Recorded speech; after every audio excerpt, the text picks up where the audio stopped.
Welcome back to our nature photography series. My name's Caleb. Let's get into it. Already watched our first video? Very good, you clearly know how to count. I can work with that. Skipped it? You nilvolvag thing, you. In case you missed it, head on over to our YouTube channel to see how cameraing occurs and how you can do it too. But wait, you say you want to use these newfound skills to actually take photos of things? And if those things could be animals or wildlife specifically, that would be great. Seems to be a trend of telepathy running in these videos. Read on. The way I would break down learning wildlife photography is into 3 stages. This isn't a formula. If you ask any wildlife photographer, they'll almost certainly be able to embellish on each one of these. And I also don't necessarily think that it has to happen in this order. These are more just ways for me to categorize what I've learned as a member of the wildlife photography community. I'm not an authority, I'm just a member. Don't hurt me.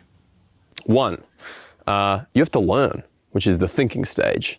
2, you have to practice, which is the doing stage. And 3, you have to connect, which is the personal or the social stage.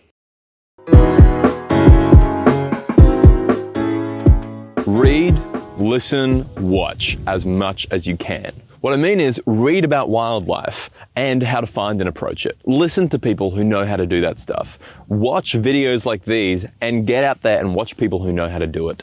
If you don't know what you're seeing, then you'll never know what you're photographing, and you won't know how to find them once you do. You'll be the person who could have rediscovered the thylacine but didn't because you were just like, weird dog. Know what you're photographing. That's it. This is possibly the most important part. As you're learning, you have to be practicing. These two go absolutely hand in hand. An easy way to do this is to spend a day or an evening, remembering a lot of Australia's wildlife is nocturnal, at a local national park or reserve. And once you start shooting, don't stop. You can find these reserves with a quick Google search for reserves near your city. And that's not what I was after. And obviously just make sure to keep safe search on. That's always important. Can never be too careful. Try different angles, different compositions. Don't be afraid to get a little bit physically uncomfortable for a good angle of the animal. Take anything but a human eye level shot. Eyes are the worst. Speaking of which, make sure the focus is on the animal's eyes, unless the animal doesn't have eyes, in which case that's a plant, or any of these other species or clades. I mentioned earlier visiting state forests and parks as well as national parks. Now, state reserves are incredible places for wildlife, often equaling or surpassing national parks because they see less people. Now, this has amazing implications. For example, secession. If you're a Queenslander, you've probably thought about seceding once or twice. If you're looking for an argument as to why your state is better than the country at large, you need look no further than the differences between state parks and national parks. I mentioned earlier to treat each encounter with an animal as if it was your last opportunity to photograph it. Now, this was a touch hyperbolic. All I meant was to make the most of each opportunity. Now, I clarify because a big part of wildlife photography is the ethics of it. For example, don't photograph a nesting bird up close. It's bad enough that so much of their birthing process already happens externally. Eggs are just sneak peeks into the avian uterus. They're not getting married. If the birds want a maternity shoot, they'll ask for one. Similarly, don't try to touch an animal or pick it up or lure it in with food. Otherwise, I'll lure you in and touch your food. So sue me. But seriously, it's a big no-no and it's largely illegal, terrible for the animal's health. So basically, give the animal space.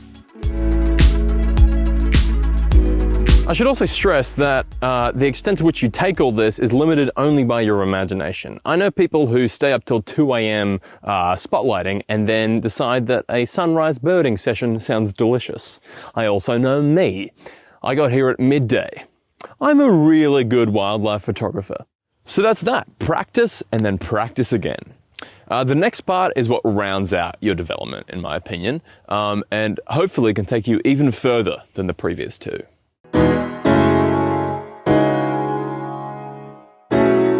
This works on 2 levels, the personal and the social. The personal side of connecting with your nature photography certainly has to do with finding your own creative voice and photographic style. That's essential, but it's more than that. Wildlife photography or wildlife watching, just being in nature in general, is enormously therapeutic. I know some people for whom it literally saved their lives. And wildlife is enjoyed best when you're not just treating it as a perhaps beautiful commodity, but rather when you're willing to approach the whole experience more holistically and not make it just about getting a photo. Be tenacious by all means. Wildlife photographers need to have that. But make sure you're not elevating the photography to something that it's not capable of being. And in doing so, losing sight of what nature connection is all about. After all, some of the most rewarding moments when you're out photographing wildlife can be the times where you just put the camera down and you see something for yourself. Keep it balanced. The second side of connection is getting plugged into the wildlife photography community. There's nothing like like-minded community for spurring a passion into something altogether larger and more exciting. As my mum always said, let's hear it for peer pressure. If you're out photographing, make sure to get to know the other photographers that you see, as long as you're not scaring off any animals. You will find that some wildlife photographers are quite shy, which is probably why they do something that can involve weeks on end of solitude. But that's fine, because Facebook has provided a way around that. It's called Facebook groups. Join as many of them as you can. There are countless wildlife and nature photography Facebook groups to be found, and there's forums on top of that as well to explore. Most of all, don't be afraid to ask if a more experienced wildlife photographer wants to meet up. The worst they can say is no, and the worst they can do is say yes and then lead you out into a forest and murder you. But whatever happens, good or bad, you will learn so much by getting to know other wildlife photographers. So get on it, connect. And that, in so many words, is where to get going if wildlife photography gets anthropomorphized and starts calling your name. Bit freaky? Wildlife photography is an amazing world to get into, so go on now. Get out there, learn, practice, connect. I'm Caleb from Remember the Wild. Stay tuned for more.